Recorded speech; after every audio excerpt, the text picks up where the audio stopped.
और तो फिर आप मेंटेनेंस कैसे रखते हो उससे फ़र्क पड़ता है।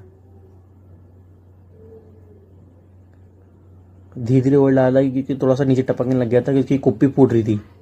अब इसकी कुप्पी मैं बनवाऊंगा अलग से, मेरी गाड़ी की बार बार ऑयल गिरता है। ये पूरा फिल कर दिया, उसके बाद अपन डालेंगे ये, मैं शक करके दे दी इसको, और जो भी बच रहा होगा ऑयल ट्रीटमेंट सब उस ऑयल के साथ चल जाएगा अंदर, और काम ख़त्म हो गया। अभी मेरी गाड़ी में डला है इसमें ऑयल 1000 ml तो कैस्ट्रॉल पावर 1 अल्टीमेट, उसके बाद ये वाला ऑयल डला है इसके अंदर। शानदार चल रहा है। ये प्रोसेस हो गया कंप्लीट, गाड़ी होगी कंप्लीट अपने पास।